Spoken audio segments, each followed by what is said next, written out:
창세기 8장 1절입니다.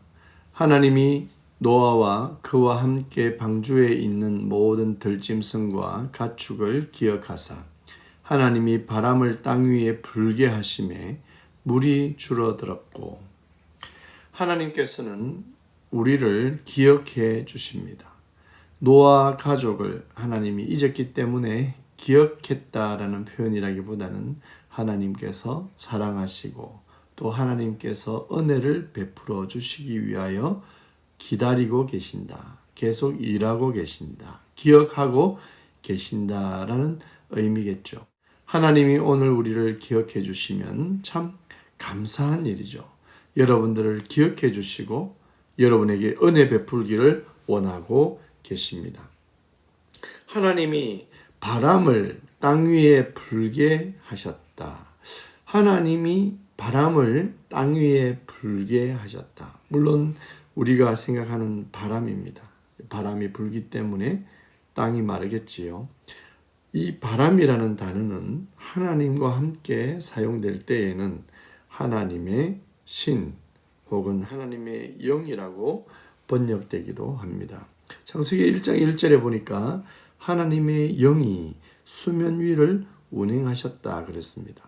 하나님의 영이 수면 위를 운행하시듯이 노아 홍수 이후에 이제 땅을 마르게 하시고 그들을 새롭게 살기 위하여 하나님의 영이 이제 일하고 계신다라고 볼 수가 있겠습니다. 바람이라는 것이 사람과 함께 쓰이면 호흡, 마음, 정신, 생명이라는 단어로 또 의미로 쓰이기도 합니다. 하나님과 사용되면 하나님의 영, 하나님의 신, 그렇습니다.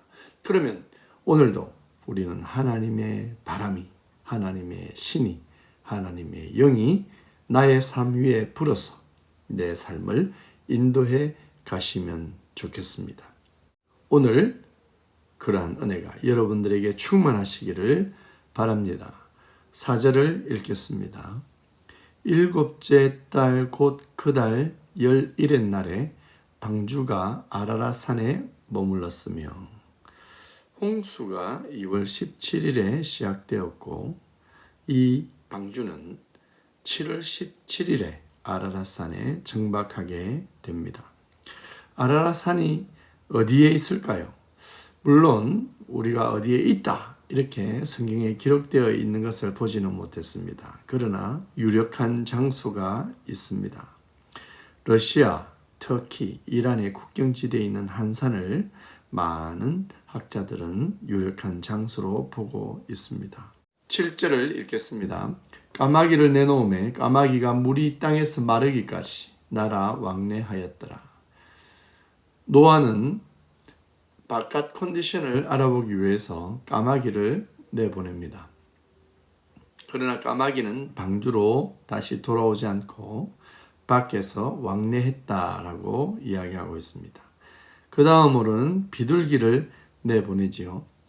비둘기는 순결, 온유, 성령을 상징하는 그러한 새이기도 합니다. 이 비둘기는 돌아오지요. 비둘기는 살 곳을 찾지 못하고 돌아옵니다. 9절을 읽겠습니다. 온 지면에 물이 있으므로 비둘기가 발붙일 곳을 찾지 못하고 방주로 돌아와 그에게로 오는지라. 그가 손을 내밀어 방주 안 자기에게로 받아들이고. 까마귀는 나가서 돌아오지 않았습니다. 그러나 비둘기는 돌아왔습니다. 까마귀는 안전한 방주로 돌아오지 않았습니다. 그러나 비둘기는 안전한 곳으로 돌아왔습니다. 까마귀와 비둘기를 성도와 비유하면 까마귀 같은 성도는 돌아오지 않는 겁니다. 세상 속에 살고 세상을 사랑하고, 그러나 비둘기 같은 성도는 방주로 돌아오고, 방주는 교회라고 했습니다. 교회로 돌아오고 예수 그리스도에게로 돌아온다라고 볼 수도 있겠습니다. 우리는 비둘기 같은 성도가 되면 좋겠습니다. 항상 교회 속에 들어와 교회 속에서 안전을 누리고 쉼을 누리고 그곳에서 복을 누리고 예수 그리스도에게로 돌아와서 예수 그리스도께서 주시는 은혜와 예수님이 주시는 놀라운 안식과 평안을 누리는 그러한 삶이 우리에게 충만하기를 바랍니다. 16절을 읽겠습니다. 너는 내 아내와 내 아들들과 내 며느리들과 함께 방주에서 나오고, 방주에서 나오고 할 때 이 나오고라는 말은 나와라라는 강한 명령입니다. 방주에서 나와라. 노아 가족은 방주에 들어가라라는 명령을 받았습니다. 그전에는 방주를 만들라라는 명령을 받았습니다. 우리가 조그마한 의자 하나 만드는 것도 쉽지 않습니다. 여러분, 나무를 잘라서 의자를 한번 만들어 보셨습니까? 많은 시간이 걸리기도 하고 또 익숙하지 않으면 다칠 수도 있습니다. 방주를 만든다는 것은 쉬운 일이 아니지요. 너무나도 고된 일이고 너무나도 힘든 일입니다. 하나님의 명령은 우리에게 부담을 줍니다.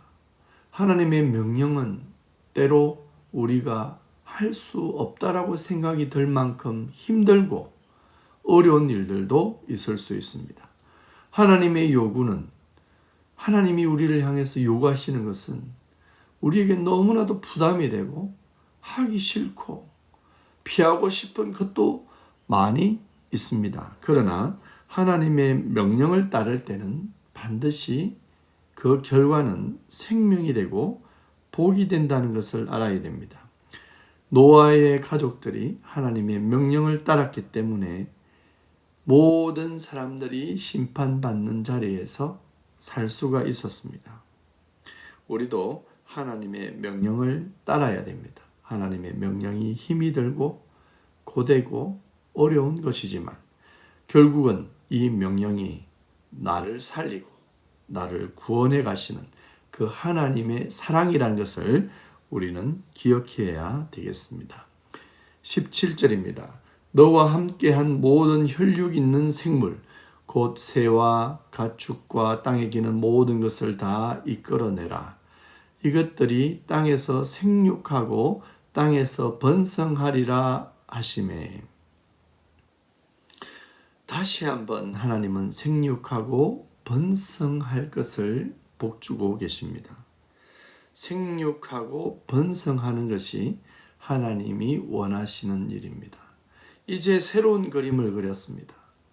아담과 하와가 하나님에게 범죄하고 또 많은 사람들이 항상 죄 짓는 것을 보시고 하나님은 심판을 하셨고 또 약속 그 언약을 따라서 이제 노아를 선택하시고 다시 하나님은 구원을 이루어 가신 이 과정에서 생육하고 번성하기를 소망하신다라는 겁니다.